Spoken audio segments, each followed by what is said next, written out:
Welcome back. अस्सलाम वालेकुम रहमतुल्लाह। क्लास 10th के लिए लास्ट ये जो हम वीडियो लेक्चर बना रहे हैं और लास्ट बार ही बेटा हमने बात की थी मेल रिप्रोडक्टिव सिस्टम की। मेल रिप्रोडक्टिव सिस्टम में हमने तो किया था कंप्लीट, उसके तो बहुत सारे पार्ट्स पहले होते हैं।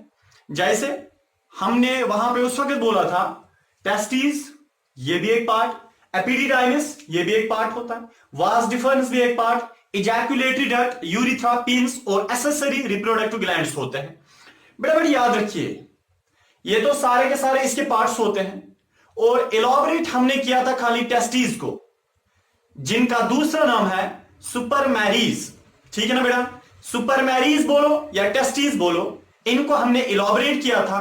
बेटा याद रखिए थोड़ा सा मैं टेस्टिस में कुछ एक बात ऐड करता हूं। जैसे जो बेटा टेस्टिस होती हैं, मैंने आपको बताया था अगर हम इसको डाइसेक्ट करेंगे, डाइसेक्ट करने के बाद टेस्टिस के अंदर बहुत सारे ऐसे बेटा ये टेस्टिस हैं, मैंने इसको डाइसेक्ट किया, इसमें बहुत सारे कंपार्टमेंट्स होते हैं। हर अलग अलग कंपार्टमेंट को टेस्टिकुलर लॉब्यूल बोलते हैं। ये जो बेटा टेस्टिकुलर लॉब्यूल होता है इसमें क्या होते हैं, सिम्निफेरस ट्यूब्यूल होते हैं। हर टेस्टिकुलर लॉब्यूल में 3 सिम्निफेरस ट्यूब्यूल होते हैं और हर सिम्निफेरस ट्यूब्यूल जो है बेटा इसमें 2 किस्म की सेल्स होती है। ठीक है ना, हर सिम्निफेरस ट्यूब्यूल में 2 किस्म की सेल्स होती है। यह एक किस्म की सेल है, दूसरी किस्म की सेल। 2 ही नहीं होती है, करोड़ों होती है, मगर 2 ही टाइप्स की होती है बेटा। एक किस्म की सेल को हम बोलते हैं सुपरमैटोगोनिया सेल, ठीक है ना, और दूसरी किस्म की सेल को हम बोलते हैं सर्टोली सेल। ठीक है ना, सुपरमैटोगोनिया सेल क्या करते हैं, ये बेटा असल में मेल सेक्स सेल बनाती है। ठीक है ना, मेल सेक्स सेल का नाम होता है स्पर्म। और ये जो टेस्टिस के अंदर टेस्टिकुलर लॉब्यूल जो है, टेस्टिकुलर लॉब्यूल के अंदर सेमिफेरस ट्यूब्यूल जो है, सेमिफेरस ट्यूब्यूल के अंदर सुपरमैटोगोनिया सेल जो है, सुपरमैटोगोनिया सेल सेक्स सेल बनाती है, मेल सेक्स सेल बनाती है। बेटा जब इसने मेल सेक्स सेल बनाई, आपको पता है वो मेल सेक्स सेल उसको खाना कौन देता है, ये वाली सर्टोली सेल उसको खाना देती है। ठीक है ना बेटा, क्लियर तो हुआ होगा। चले आगे जाते हैं। इसका मतलब सेक्स सेल जो मेल्स में बनती है वो असल में टेस्टिस के अंदर बनती है। क्लियर, चले बेटा इधर देखिए। अब देखिए बेटा आगे हमने देखा है कि जो मेल रिप्रोडक्टिव सिस्टम होता है उसका स्ट्रक्चर बेटा ऐसा कुछ होता है। ठीक है ना, बहरहाल देखिए बेटा सबसे पहले ये जो टेस्टिस होती हैं हमने इसको क्लियर किया था। टेस्टिस के बाद आज हम दूसरा पार्ट उठाएंगे जिसको हम एपिडिडाइमिस बोलते हैं। देखिए बेटा ये है टेस्टिस, ये गोल। ठीक है ना, इस टेस्टिस से बेटा क्या होता है, जब इसके अंदर सेक्स सेल्स बनती हैं, ठीक है ना, ये फॉर्म इसके अंदर सेक्स सेल्स बन गई और सेक्स सेल्स बेटा मिलियंस में बनती है। ठीक है ना, जब सेक्स सेल्स अंदर बन गई वो सेक्स सेल बेटा अब ट्रांसफर कहां होती है, वह बेटा इस एपिडिडाइमिस जो टेस्टिस के पीछे से एक हाईली कॉइल्ड पाइप होती है जो अटैच होती है टेस्टिस के साथ। वो जो अंदर सेक्स सेल्स बनती हैं वो सेक्स सेल्स ट्रांसफर होती है किसमें, एपिडिडाइमिस में, एपिडिडाइमिस में ट्रांसफर होती है। इसका मतलब है जब सेक्स सेल्स टेस्टिस के अंदर बनती है वो जल्दी ट्रांसफर होती है एपिडिडाइमिस में। बेटा याद रखिए जो ये एपिडिडाइमिस होता है ये बेटा 6 सेंटीमीटर इसकी लेंथ होती है और इसके अंदर जो मेल सेक्स सेल्स रहती है, एक तो वो बहुत टाइम के लिए यहां पे प्रिजर्व रहती है और नंबर 2 ये जो एपिडिडाइमिस होता है ये उन मेल सेक्स सेल्स को फूड यानी कि नरिशमेंट देता है, प्रोवाइड करता है। ठीक है ना बेटा, चलिए 6 सेंटीमीटर इसकी लेंथ होती है। उसके बाद बेटा ये जो एपिडिडाइमिस है जब ये खत्म होता है इसी एपिडिडाइमिस से फिर एक लॉन्ग पाइप निकलती है, इस एपिडिडाइमिस से भी एक लॉन्ग पाइप निकलती है, इस एपिडिडाइमिस से एक लॉन्ग पाइप निकलती है। ठीक है ना बेटा, इस पाइप को हम बोलते हैं बेटा वास डिफरंस। क्या बोलते हैं, वास डिफरंस। ऑलरेडी मैंने आपको पिछली वाली डायग्राम और पिछले वाले लेक्चर में ये लेबल सारा किया है। बेटा जो ये वास डिफरंस होता है, इस वास डिफरंस का दूसरा नाम स्पर्म डक्ट है। ठीक है, अब देखिए इसका दूसरा नाम स्पर्म डक्ट है। बेटा याद रखिए ये लगभग अगर हम इसको देखेंगे एडल्ट ह्यूमंस में, ठीक है ना, यहां से एपिडिडाइमिस से लेके बराबर यहां तक, ठीक है ना, इसका जो साइज होता है वो बेटा 30 सेंटीमीटर होता है, 30 इसका सेंटीमीटर। इसका मतलब जो वास डिफर्नस जो है बेटा, ये वाली पाइप, ठीक है ना, इसका ये 30 सेंटीमीटर इसकी लेंथ होती है। इसका दूसरा नाम है स्पर्म डक्ट, ऑलरेडी मैंने वहां पे लिखा है, ठीक है ना बेटा। चलिए, आपको पता है ये जो वास डिफर्न है, स्पर्म डक्ट है बेटा, ये क्या करता है, जब टेस्टिस के अंदर स्पर्म्स बनी, देखिए बेटा, मेल सेक्स सेल जो बनती है ना अंदर, उसको स्पर्म बोलते हैं। जब अंदर स्पर्म या सेक्स सेल बनी टेस्टिस के अंदर, वो फिर ट्रांसफर कहां हो जाती है, यानी कि उनको स्टोर कहां पे रखा जाता है, इस एपिडिडाइमिस में। एपिडिडाइमिस के बाद जब बेटा इन स्पर्म्स को बाहर निकालना होता है, ठीक है ना, जैसे क्वाइटस यानी कि कॉपुलेशन के लिए, रिप्रोडक्शन पर्पस के लिए इसको बाहर अगर इन स्पर्म्स को निकालना है, देखिए बेटा याद रखिए, एक लॉजिक याद रखिए, ये जो टेस्टिस हैं इनके अंदर continuously by the process of gametogenesis या स्पर्मेटोजेनेसिस स्पर्म्स बनती जा रही है, ठीक है ना, कंटिन्यूअसली 24/7 इनमें स्पर्म्स बन रही होती है। उसके बाद ये स्पर्म्स कहां पे जमा रखता है, इस एपिडिडाइमिस में। बेटा जब इसने एपिडिडाइमिस के अंदर स्पर्म्स को जमा रखा, अब अगर उन स्पर्म्स को, तब तक ये स्पर्म्स बेटा जमा वहां पे रहती है जब तक उन स्पर्म्स को बाहर नहीं निकलना होता है। याद रखिए बेटा, अगर अब हमें उन स्पर्म्स को बाहर निकालना है तो यहां से एपिडिडाइमिस से वो स्पर्म्स आएंगी और जाएंगी किस में, वास डिफर्नस में। इसका मतलब वास डिफर्नस जो है बेटा, ये ट्रांसपोर्टेशन ऑफ स्पर्म्स करता है, ठीक है ना, 30 सेंटीमीटर लॉन्ग, जिनका दूसरा नाम स्पर्म डक्ट भी है, ठीक है ना बेटा। चलिए अब देखिए, ये जो वास डिफर्नस है बेटा, जो ही ये पहुंच जाती है यहां तक, अभी देखिए यहां तक जो ये पहुंच जाती है, एक वास डिफर्न भी पहुंच जाते हैं यहां तक, दूसरी वास डिफर्न भी यहां तक पहुंच जाती है। बेटा याद रखिए, वहां पे साइड में, ठीक है ना, साइड में हमारा जो रिप्रोडक्टिव सिस्टम पेल्विक कैविटी में होता है, यह थोरेसिक कैविटी है, चेस्ट कैविटी, यह एब्डोमिनल कैविटी, और नीचे क्या है, पेल्विक कैविटी। पेल्विक कैविटी में ऑलरेडी मैंने आपको पढ़ाया, वहां पे क्या होता है, यूरिनरी सिस्टम होता है, एक्सक्रीटरी सिस्टम और रिप्रोडक्टिव सिस्टम होता है। देखिए बेटा, ये जो वास डिफर्न जो ही पहुंच जाती है यहां तक, वहां पे साइड में लीफ लाइक स्ट्रक्चर्स होते हैं, पत्ता जैसा होता है, एक साइड भी दूसरे साइड भी। ये जो लीफ लाइक स्ट्रक्चर है बेटा, असल में ये एक्सेसरी रिप्रोडक्टिव ग्लैंड है। ये रिप्रोडक्टिव सिस्टम का पार्ट तो नहीं है, मगर रिप्रोडक्शन में जरूर मदद देता है। बेटा इस वाले पार्ट को हम क्या बोलते हैं, इसे हम बोलते हैं बेटा, ये तो क्या है, एक्सेसरी ग्लैंड तो है, एक्सेसरी रिप्रोडक्टिव ग्लैंड तो है। एक्सेसरी रिप्रोडक्टिव ग्लैंड असल में 5 होते हैं, बट बेटा याद रखिए, जो 3 मेजर हैं उनमें से एक वाला बड़ा ये भी है, जिसे हम बोलते हैं सेमाइनल वेजिकल, ठीक है ना, या सेमाइनल ग्लैंड भी बोलते हैं, ठीक है ना, या वेजिकुलर भी बोलते हैं। इसे 3 नाम है इसके बेटा, इसको हम क्या बोलते हैं, seminal vesicle, SEMINEL, seminal vesicle. Seminal vesicle ये ग्लैंड होता है, एक साइड और दूसरे साइड भी ग्लैंड। बेटा ये एक्सेसरी रिप्रोडक्टिव ग्लैंड है, ये रिप्रोडक्शन में मदद देता है। याद रखिए कैसे देता है, जब बेटा इधर रखिए, यहां से स्पर्म्स आई, ठीक है ना, तो स्पर्म का स्ट्रक्चर बेटा हमें बाद में पढ़ना है, वो ऐसा होता है, मेल इधर के उस स्पर्म का स्ट्रक्चर।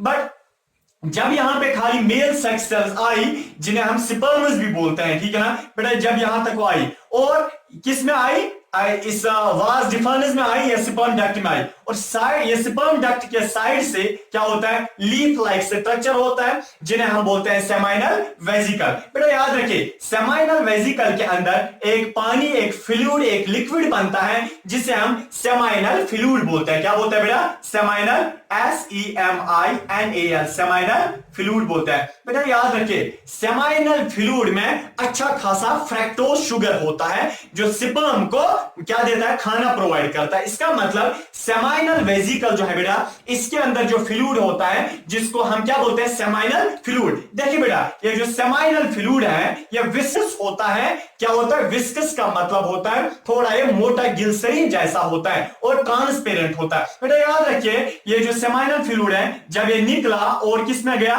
ये वास डिफर्नस की पाइप के साथ मिला, ठीक है ना। वास डिफर्नस से क्या लाया था, वहां से वास डिफर्नस से बेटा लाया था वहां से मेल सेक्स सेल स्पर्म, और यहां से क्या मिल गया, यहां से मिल गया बेटा क्या मिल गया, ये सेमाइनल फ्लूइड। जब सेमाइनल फ्लूइड और वह ये स्पर्म्स मिल गई, ठीक है ना बेटा। याद रखिए ये जो सेमाइनल वेसिकल है, इससे जो सेमाइनल फ्लूइड निकलता है, उस सेमाइनल फ्लूइड में बेटा सबसे पहले आपको पता होना चाहिए उसमें फ्रैक्टोज होता है, ठीक है ना, फ्रैक्टोज शुगर होता है उसमें। और ये जो फ्लूइड है ये 70% कंटेंट देता है। 70% कंटेंट का मतलब हमारी जो स्पर्म्स लास्ट पे या पेनिस से बाहर निकलती है, वो जो स्पर्म या सेमेन जो निकलता है उसमें क्या होता है, 70% उसमें सेमाइनल फ्लूइड होता है, ठीक है ना बेटा।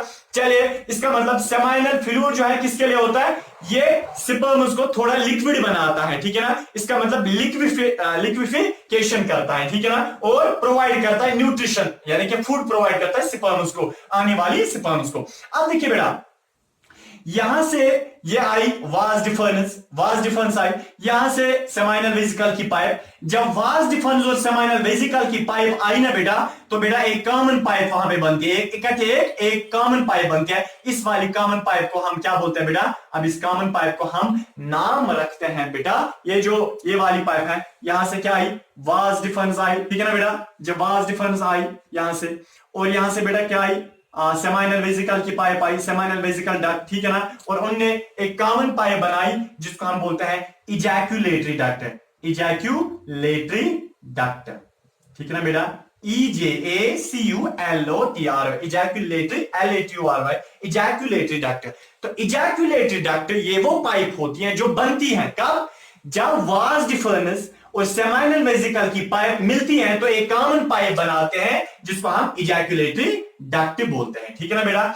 अब देखिए ये जो इजैक्यूलेटरी डक्ट में क्या होता है हम बताएंगे। इजैक्यूलेटरी डक्ट में बेटा क्या क्या होता है, एक तो इसमें स्पर्म्स होती हैं, प्लस क्या होता है, सेमाइनल फ्लूइड होता है, ठीक है ना, सेमाइनल फ्लूइड होता है, ठीक है ना, सेमाइनल फ्लूइड। इसका मतलब है कि जो इजैक्यूलेटरी डक्ट ये दोनों चीजें मिक्सचर में पास करते हैं, स्पर्म प्लस सेमाइनल फ्लूइड। बेटा याद रखिए, स्पर्म और सेमाइनल फ्लूइड जब मिलता है, इस मिक्सचर को हम बोलते हैं सेमेन, SEMEN, सेमेन, ठीक है ना। इसका मतलब स्पर्म्स यहां से आई, सेमाइनल फ्लूइड यहां से आया, स्पर्म और सेमाइनल फ्लूइड यानी कि मिल गया, क्या बनाया, सेमेन, SEMEN, सेमेन। आपको पता है सेमेन किस में पास होता है, इजैक्यूलेटरी डक्ट में। देखिए बेटा, ये भी इजैक्यूलेटरी डक्ट, यहां से भी इजैक्यूलेटरी डक्ट, ये किस में जाते हैं, एक ये यहां पे मैंने आपको एक ग्रीन कलर से दिखाया, ये एक ग्लैंड के अंदर जाते हैं, यहां से भी इजैक्यूलेटरी डक्ट, यहां से भी इजैक्यूलेटरी डक्ट, दो इजैक्यूलेटरी डक्ट एक ग्लैंड के अंदर जाते हैं। अब एक ग्लैंड जैसा होता है वहां पे, जिसको हम बोलते हैं प्रोस्टेट ग्लैंड, ठीक है, मैंने ऑलरेडी लिखा है प्रोस्टेट ग्लैंड, ठीक है ना। ये एक एसेसरी रिप्रोडक्टिव ग्लैंड होता है, प्रोस्टेट ग्लैंड ये होता है, ठीक है ना बेटा, PROSTATE, प्रोस्टेट ग्लैंड। बेटा याद रखिए, प्रोस्टेट ग्लैंड जो होता है ये बराबर, इसका लगभग ये जो वेट होता है 20 ग्राम होता है। बेटा याद रखिए, प्रोस्टेट ग्लैंड जो है ये बराबर एप्रिकॉट जो है, एप्रिकॉट बिल्कुल साइज जैसा, शेप जैसी, ठीक है ना, उतना लगभग ग्राम्स में भी उतना ही इसका वेट होता है, ठीक है ना। ये प्रोस्टेट ग्लैंड ये मदद करता है रिप्रोडक्शन में, ठीक है ना। याद रखिए बेटा, प्रोस्टेट ग्लैंड जो होता है ये खाली मेल्स में पाया जाता है, फीमेल्स में तो नहीं होता है। याद रखिए बेटा, कभी कभार इस प्रोस्टेट ग्लैंड में इन्फ्लेमेशन होती है, ज्यादातर 65 प्लस जो एज में आते हैं उन मेल्स में ज्यादातर प्रोस्टाइटिस, यानी कि प्रोस्टेट ग्लैंड को जब इन्फ्लेमेशन होता है उसको हम प्रोस्टाइटिस बोलते हैं, आइटिस लास्ट पे मींस कि इन्फ्लेमेशन, प्रोस्टाइटिस, ठीक है ना। इस प्रॉब्लम में क्या होता है, यूरिन खुद ही एक एक कतरा यानी कि पास होता है, ठीक है ना। चले बेटा, बहरहाल ये जो प्रोस्टेट ग्लैंड होता है इससे क्या निकलता है, एक फ्लूइड निकलता है जिसको हम प्रोस्टेट फ्लूइड बोलते हैं। क्या बोलते हैं बेटा, उसको हम प्रोस्टेट फ्लूइड बोलते हैं। याद रखिए बेटा, जो ये प्रोस्टेट फ्लूइड होता है ये क्या करता है बेटा, ये मदद देता है, किसको मदद देता है, ये प्रोस्टेट फ्लूइड एक तो लिक्विफिकेशन करता है। असल में प्रोस्टेट फ्लूइड का ये गरज ये होता है, इसका मकसद ये होता है कि प्रोस्टेट फ्लूइड जो होता है वो जब इसके साथ मिलता है, किसके साथ, इजैक्यूलेटरी डक्ट के साथ। इजैक्यूलेटरी डक्ट में क्या होता है, सेमेन चलता है ना, सेमेन, प्रोस्टेट फ्लूइड आता है सेमेन के अंदर मिल जाता है। इसका मतलब आप सेमेन के साथ क्या मिल गया, प्रोस्टेट फ्लूइड, ठीक है ना। याद रखिए, प्रोस्टेट फ्लूइड जो है इसमें एंजाइम्स होते हैं, ठीक है ना बेटा, और प्रोटीन्स होते हैं, और एक अच्छी जो चीज इसमें जो होती है बेटा वो एसिडिक एक फ्लूइड, ये जो फ्लूइड खुद एसिडिक होता है, जो प्रोस्टेट फ्लूइड है ये खुद एसिडिक होता है। याद रखिए बेटा, इसका मतलब स्पर्म्स यहां पे एसिडिक बनती है, ठीक है ना। चलिए बहरहाल, तो अब यहां से आगे से बेटा यूरिनरी ब्लैडर होता है। देखिए मैं 3D यहां पे दिखा नहीं सकता हूं, आगे से प्रोस्टेट ग्लैंड के आगे से क्या होता है, यूरिनरी ब्लैडर होता है। देखिए बेटा, यूरिनरी ब्लैडर से एक पाइप निकलती है, ठीक है ना, क्या निकलती है बेटा, पाइप निकलती है। उस पाइप को हम, यानी कि जो यूरिनरी ब्लैडर से जो पाइप निकलती है, ठीक है ना, उसमें क्या आएगा, यूरिन। इसका मतलब वो वाली पाइप भी जाती है कहां, जो यूरिनरी ब्लैडर से जो पाइप आई वो भी जाती है कहां, प्रोस्टेट ग्लैंड के अंदर। जब वो भी ऐसे प्रोस्टेट ग्लैंड के अंदर, तो 3 पाइप्स मिल जाती हैं, ठीक है ना। कितनी पाइप्स बेटा, 3 पाइप्स मिल जाती हैं। एक तो इजैकुलेटरी डक्ट, दूसरी इजैकुलेटरी डक्ट, और यूरिन की पाइप, ठीक है ना, यूरिन यानी कि यूरिनरी डक्ट भी हम बोल सकते हैं। इसका मतलब 3 पाइप्स मिलती है। किसके अंदर बेटा मिलती है, प्रोस्टेट ग्लैंड के अंदर। और एक कॉमन पाइप बनाते हैं, क्या बनाते हैं, कॉमन पाइप। बट अभी प्रोस्टेट के अंदर ही है ये पाइप, ठीक है ना, जो कॉमन पाइप है ये प्रोस्टेट ग्लैंड के अंदर ही है। बेटा याद रखिए, इस वाली पाइप को हम बोलते हैं यानी कि जो ये प्रोस्टेट ग्लैंड से जो पाइप निकलता है इसको हम बोलते हैं प्रोस्टेटिक यूरिथा। क्या बोलते हैं, प्रोस्टेटिक यूरिथा, ठीक है ना, PROS, प्रोस्टेटिक यूरिथा, URETHRA, प्रोस्टेटिक यूरिथा। देखिए बेटा, तो प्रोस्टेटिक यूरिथा में क्या होता है, एक होता है सेमेन, होता है ना सेमेन। वो सेमेन कहां से आया, असल में वो वास डिफर्नस और सेमाइनल वेसिकल को मिलके वहां से, यानी कि क्या आया, इजैकुलेटरी डक्ट बन गई। इस साइड भी इजैकुलेटरी डक्ट बन गई।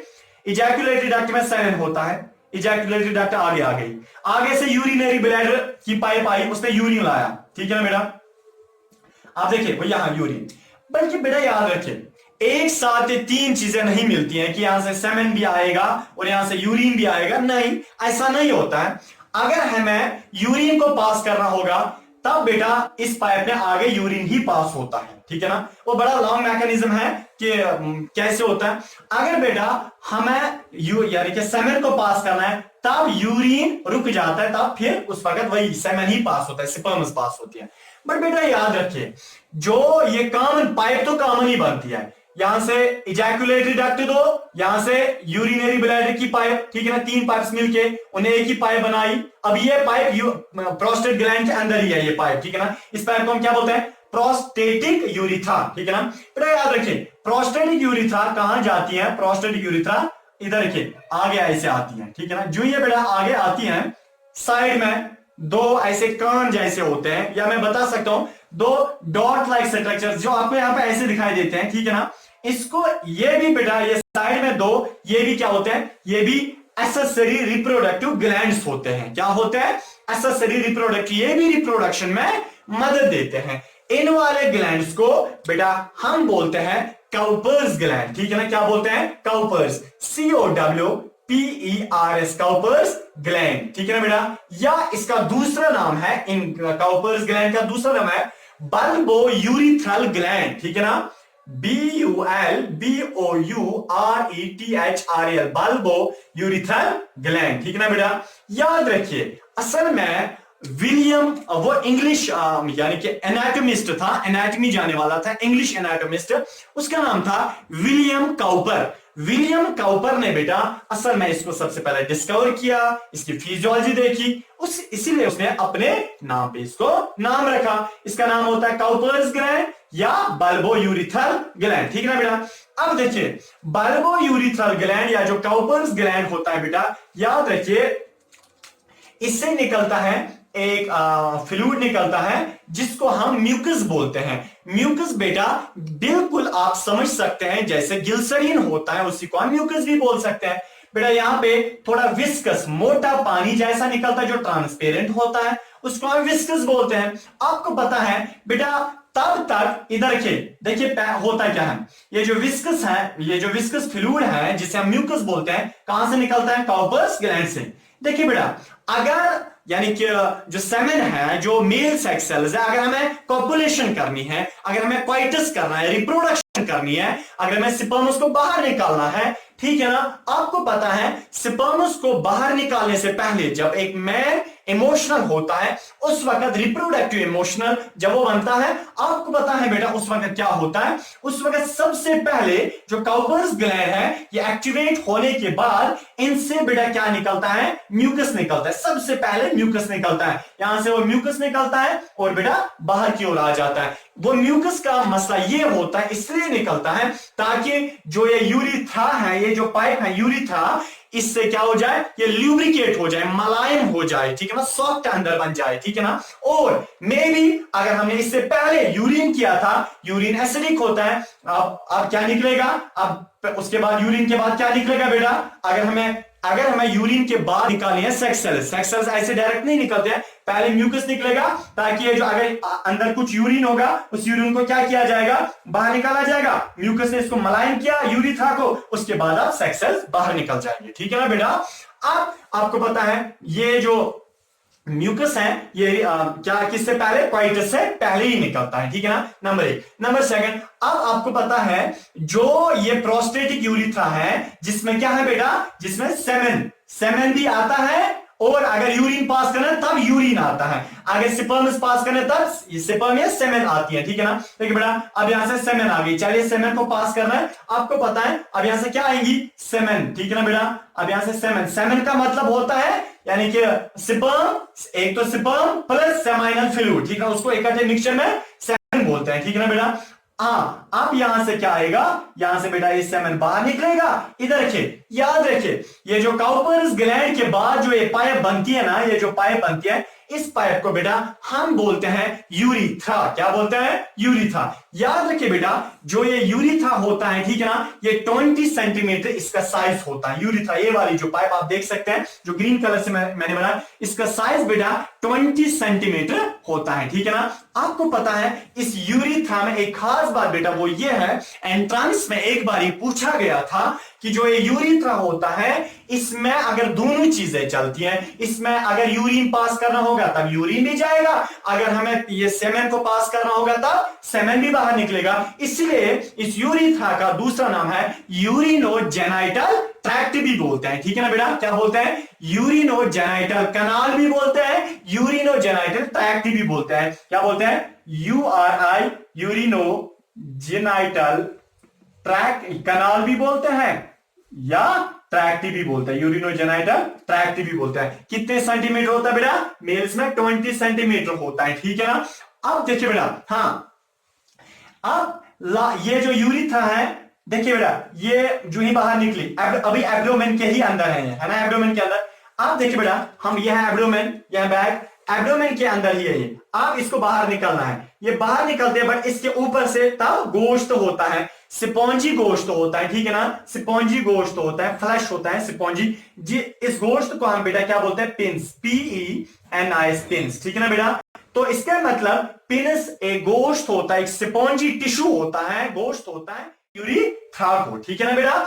तो आपको पता है ये जो पिंस है बेटा ये यानी कि एज पे डिपेंड करता है, ठीक है ना, एज कितनी है उस हिसाब से इसका साइज भी होगा।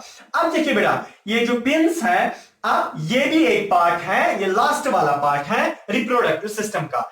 ये जो पिंस है बेटा इधर रखे, इसमें आगे से एक शार्प टिप होता है, ठीक है ना। क्या होता है, शार्प टिप होता है, आगे से शार्प टिप होता है बेटा। ये जो आगे से इसको देखिए, ये पूरा ये जो क्या है रिप्रोडक्टिव सिस्टम है, इसमें ये बाहर एब्डोमेन के बाहर है। इस बेटा ये जो पिंस अब लास्ट पे ये एक्सटर्नल एब्डोमेन होता है, ठीक है ना, यानी कि एब्डोमेन के बाहर होता है। इधर रखिए बेटा ये अब पिंस है, पिंस के आगे से जो टिप होता है बेटा इसको हम बोलते हैं, ये शार्प टिप, इसको हम बोलते हैं glans penis, GLANS, glans penis. समझ आ रहा है मैं क्या बता रहा हूं आपको, पिनस के आगे से जो शार्प टिप होता है उसको हम ग्लांस पिंस बोलते हैं। इसी तरह अगर उस टिप के ऊपर से हम देखेंगे बेटा, इधर के अगर उस टिप के ऊपर से देखेंगे वहां पे थोड़ा सा वो यानी कि स्किन जैसी होती है, बट लूज स्किन जैसी होती है, ठीक है ना, उसको हम बेटा प्रीप्यूस बोलते हैं। वो जो लूज स्किन होती है वहां पे PREPUS प्रीप्यूस, ठीक है ना बेटा। तो वहां पे एक यानी कि स्किन होता है, पिंस के आगे से एक शार्प टिप होता है जिसे हम ग्लांस पिंस बोलते हैं। उस ग्लांस पिंस के ऊपर से एक स्किन, लूज स्किन जैसा होता है जिसे हम प्रीप्यूस बोलते हैं, ठीक है ना बेटा। हाँ, जब एक बच्चा छोटा होता है, कुछ यानी कि रिलीजन्स में, हर रिलीजन में नहीं, कुछ रिलीजन्स में इस प्रीप्यूस को तब काटा जाता है, छोटी उम्र में काटा जाता है बेटा। उस एक सर्जिकल मेथड से काटा जाता है, उस मेथड को हम सरकमसिजन बोलते हैं, ठीक है ना। CIR या कशर पर खुतनच वनान, सी सरकम सीजन, ठीक है ना बेटा। सरकमसिजन एक सर्जिकल मेथड होता है, एक यानी कि उतना हैक्टिक नहीं होता है, एक सर्जिकल मेथड होता है जिसमें ये प्रीप्यूस जो होता है ये काटा जाता है कुछ रिलीजन्स में, ठीक है ना। उस मेथड को हम बोलते हैं सर्कमसिजन, ठीक है ना। प्रीप्यूस उस वक्त काटा जाता है, ठीक है ना बेटा। चलिए, आपको पता है ये जो यूरिथ्रा बेटा पाइप है, इसमें कभी सेमेन भी चलता है यानी कि स्पर्म सेक्स सेल्स भी चलती हैं, कभी इसमें यूरिन भी चलता है। बट इस ये जो यूरिथ्रा है, इसको आगे से ये जो पिनस है, ये यूरिथ्रा है, यूरिथ्रा जब खत्म होती है, पिनस के टिप में जब खत्म होती है, वहां पे एक छेद होता है, एक होल होता है, एक पोर होता है, ठीक है ना बेटा। उस पोर को बेटा हम ये जो वहां पे जो पोर होता है उसको हम यूरिनोजेनाइटल मिएचर बोलते हैं, ठीक है ना बेटा। वहां पे या यूरिथ्रल मिएटस भी हम बोलते हैं, ठीक है ना। कहां पे मैं लिखूं, यूरिथ्रल मिएटस भी बोलते हैं, URETHR urethral meatus, MEATUS meatus, ठीक है ना बेटा। तो यूरिथ ये पूरा जो है बेटा ये रिप्रोडक्टिव सिस्टम था, ठीक है ना। अब इसी पे मैं थोड़ा सा और बताता हूं। ये हमारे रिप्रोडक्टिव सिस्टम में कुछ पार्ट्स होते हैं, टेस्टिस होती हैं जिन्हें हम स्पर्मेरीज भी बोलते हैं, एपिडिडाइमिस होता है टेस्टिस के ऊपर से, दूसरा पार्ट, तीसरा पार्ट वास डिफरेंस होती है, ठीक है ना। चौथा part ejaculatory duct, ejaculatory duct तब बनता है जब ये वास डिफरेंस और सेमाइनल ग्लैंड्स की जो पाइप और वास डिफरेंस की पाइप जब मिलती है, फिर आगे से एक ही पाइप बनाते हैं, उस पाइप को हम क्या बोलते हैं बेटा, उसको हम इजैकुलेटरी डक्ट बोलते हैं। इजैकुलेटरी डक्ट दोनों फिर कहां जाती हैं, प्रोस्टेट ग्लैंड के अंदर। जब अंदर गई, आपको पता है यहां से यूरिनरी ग्लैंड यानी कि पाइप भी आती हैं, फिर वो मिलती हैं, एक ही पाइप बनाते हैं। अभी प्रोस्टेट ग्लैंड ही के अंदर वो पाइप है, उसको हम बेटा क्या बोलते हैं, प्रोस्टेटिक यूरिथ्रा। प्रोस्टेटिक यूरिथ्रा आगे जाती हैं, ठीक है। अब देखिए बेटा वहां क्या बनाती हैं, उसको बेटा उस वाली पाइप को हम क्या बताते हैं, ये जो आगे से जो दोनों पाइप्स निकलती हैं उसको यूरिनोजेनाइटल ट्रैक्ट भी बोलते हैं, यूरिनोजेनाइटल कनाल भी बोलते हैं। आगे से मैंने लिखा है 20 सेंटीमीटर लॉन्ग। आपको पता है ये जो यूरिथ्रा जब पिन्स के अंदर जाती है, देखिए गई ना पिन्स के अंदर, इस वाली यूरिथ्रा को हम बोलते हैं phenyl urethra, phenyl urethra, PNIL, phenyl urethra. देखिए अगर ये यूरिथ्रा प्रोस्टेट के अंदर है तो प्रोस्टेटिक यूरिथ्रा, अगर बाहर निकलती है तो यूरिनोजेनाइटल यूरिथ्रा, फिर जब ये पिनस में जाती है तो पिनाइल यूरिथ्रा, ठीक है ना बेटा। और इसी के साथ बेटा ये जो मेल रिप्रोडक्टिव सिस्टम था इसका तो हो गया एंड, बट अब इसमें हमें पढ़ना है जो मेल सेक्स सेल जो ह्यूमंस में होती है उसका स्ट्रक्चर कैसे होता है बेटा। और इसके साथ आप देख सकते हैं कुछ डायग्राम्स का मैंने जिक्र किया था बेटा, आप वो डायग्राम्स यहां पे देख सकते हैं, ठीक है ना। आप आराम से देख लीजिए बेटा डायग्राम्स।